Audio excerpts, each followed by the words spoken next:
안녕하십니까? 자고 일어나면 재앙, 데일리 재앙 브리핑입니다.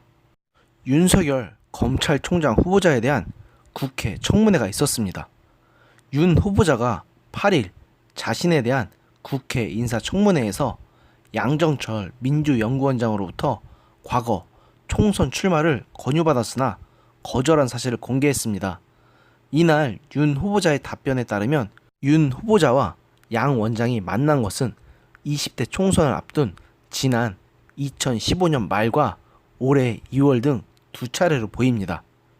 윤 후보자는 양 원장의 총선 인재 영입 과정에서 그와 인연을 맺은 것이 맞느냐는 자유한국당 주광덕 의원의 질의에 맞다고 대답했습니다. 대구 고검으로 자천돼 있던 2015년 말 양 원장을 처음 만났으며 가까운 선배가 서울에 올라오면 한번 보자고 해서 나갔더니 양 원장도 그 자리에 나와 있었다고 밝혔는데요.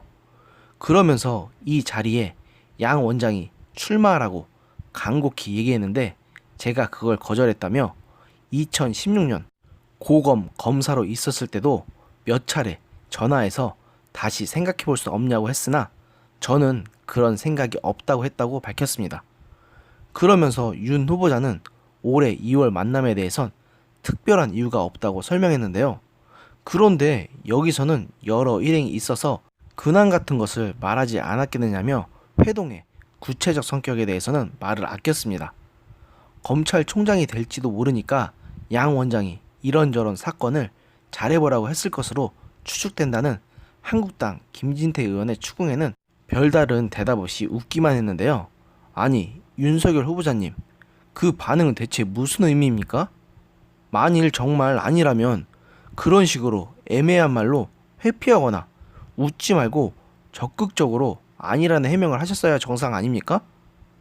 또 윤 후보자는 검찰총장 인사 직전인 지난 4월 여권 실세인 양 원장을 따로 만나 검찰의 독립성에 대한 기대를 저버렸다는 언론의 보도에 대해서는 사실과 많이 다르다고 생각한다.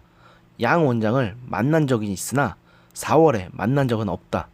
오보라는 뜻이라고 해명했습니다.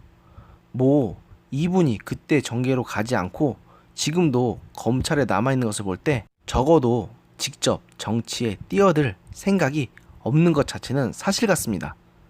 그런데 윤석열 후보자님, 당신이 어떤 식으로 해명하든 간에 이런 말이 오갔다는 것 자체가 벌써 당신이 민주당으로부터 눈도장을 받았다는 사실을 입증하는 것 아니겠습니까?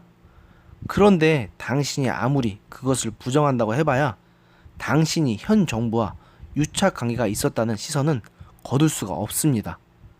정말로 당신이 아무런 상관이 없고 정치에 휘둘리지 않는다는 식으로 발뺌해봐야 당신은 이미 현 정부 들어서 너무도 한쪽 편에서는 수사를 많이 해왔습니다. 그런 당신이 검찰총장의 자리에 오른다면 국민들이 과연 검찰을 신뢰할 수 있을까요? 오히려 지금보다 더 불신하지 않으면 다행일 것입니다. 옛말에 금묵자흑이라는 말이 있습니다. 나쁜 인간들과 같이 어울리면 자신도 물들게 된다는 뜻이죠. 윤석열 지검장님, 정말로 당신이 존경받는 법조인으로 남고 싶다면 지금부터 자유한국당 계열이든 민주당 계열이든 정치인들과는 일절 가까이 하지도 마시고 거리를 두고 퇴임 후에는 조용히 사시길 바랍니다. 물론 당신이 그간 해왔던 행적을 고려하면 그건 어렵겠지만요. 훗날 당신이 깜빵으로 보냈던 사람들처럼 죄수복을 입고 재판받기 싫다면 어떻게 해야 할지 한번 깊이 고민해 보시기 바랍니다. 들어주셔서 감사합니다. 여러분들의 구독과 좋아요는 저에게 큰 힘이 됩니다. 감사합니다.